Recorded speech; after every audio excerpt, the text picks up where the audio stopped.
Hi, I'm Bobby Kimbrough. And I'm Jonathan Buckley. We're here today at Edelbrock Revved Up for Kids Car Show, benefiting the Center for Learning Unlimited. This year they're honoring the historic Trans Am Series cars, so I can't wait to go get a look at some of those, including the great Smoky Unit car. We're going to choose the top 10 for Power TV today, I think.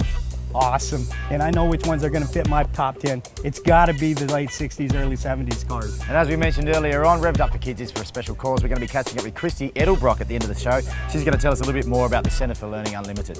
So let's get started. Let's go get Power TV's top 10. We're standing in front of your 1968 Camaro SS. This is gorgeous. What have you done to it? I originally made it back to the original state that it was in 1968. I got kind of tired of it, and now I'm updating it. I have an electronic fuel injection that's all chrome.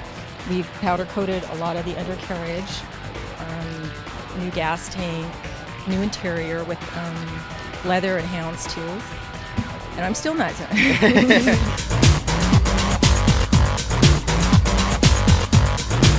Steve, can you tell us a little bit about this car? It's originally a 68 car. It's pretty much stock.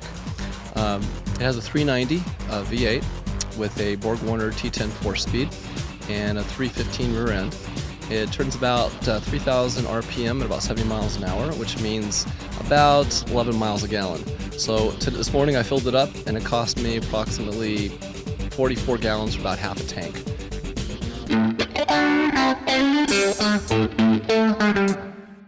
Tell us a little bit about this car. It's stunning. Well, this is a 65 Chevelle, basically built in memory of Ivan Baldwin. Motor's about 650 horsepower. It's all Speedway engineering equipped with the sway bars and stuff in the front, Franklin quick change in the back. It's a race car. Can you tell us what we're looking at here?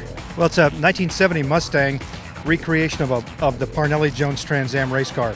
I'm running about 520 horsepower and fully modified race-ready suspension. I have to use double octane booster and the best pump gas I can find. It's 210 pounds of compression in the motor, so it's a lot. Tell us a little bit about the car. Well, I built the car in 1968.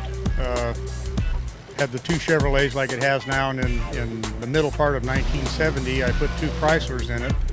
And with the Chevrolets, it still holds the world's record for elapsed time and top speed of the AA gas dragster class. Covers the quarter of a mile in standing start at almost 208 miles an hour at 721. What can you tell me about this car? It's a 1959 Buick Electra, two-door hardtop. It's got a 401 nail head and a Dynaflow transmission, closed drive shaft rear end. Well, this paint job is actually, the green is a stock 59 Buick green, called teal green with silver metallic. The stripes is called scallops, very popular in the 60s. This is a 60s done car. Bill, what can you tell us about this? Basically what you're looking at here, this is a 1970 Hemi Cuda convertible clone. This is not real. There were 17 real ones that were built. This is basically restored to resemble one of those cars. It is the best of the best, has the best of the best of everything, if not better. Better paint, better detail.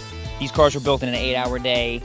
The details on them were only so much, so we kind of recreated this car to make it look like an original, but better. I love this car. It's a 1963 Falcon Sprint, and it's the only 63 Falcon Sprint to ever run Trans Am race. It has comparable to a Shelby built 289 with all the factory Trans Am twin 4-barrel parts. The original owner of this car, Johnny Walker, actually drove it to the races. He drove from Oklahoma to Marlboro, Maryland, and to Green Valley and down to Mexico for the rally races. He'd take the bumpers off and take the mufflers off. He'd go racing, and he'd drive it back home to Oklahoma City. Got another one that stopped me dead in my tracks. Dan, can you tell me about this? It's a 1955 Ford panel truck. There were only about 14,000 of them made, so it's a pretty rare truck. It's nice and straight, which was a nice buy when I got it. I just decided that I had to have the Stars and Stripes theme, and that's the name of the truck, Stars and Stripes. Put a brand new 460 motor in it, bored it 30 over, went ahead and put a cam in it, new transmission, new Curry rear end, 4-link suspension, just redid everything on it. Ford GT, my personal favourite, and I've bumped into Buzz Elliott, mate. This car, I'm speechless.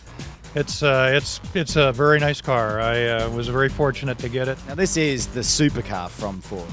It is. It's the car that they wanted to commemorate the GT40 race car that they raced back in the 60s that beat Ferrari. And this car is about 25% larger in scale than the actual race car. But that making it a little bigger made it more comfortable for normal people to get in and out of, and it's a wonderful car. I just can't tell you how thrilled I am to be driving it.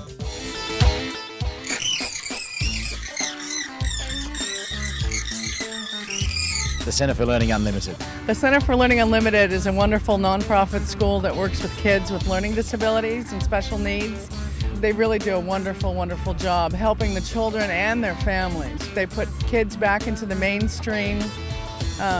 Wonderful, wonderful facility. And this is the 3rd annual Revved Up for Kids. Will there be a 4th? There will be a 4th annual, actually, April 26th, 2009. And every year this event just gets bigger and bigger, and we're just so excited to have it here at our facility to be able to support children and their families in this wonderful way. And it's something that I'm very passionate about and will continue to do, for many, many years to come. Well, it's been an amazing day out here in Torrance, California for Revved Up for Kids. Thanks to the Center of Learning Unlimited for having us down here, and also Christi Edelbrock, and we'll catch you next time.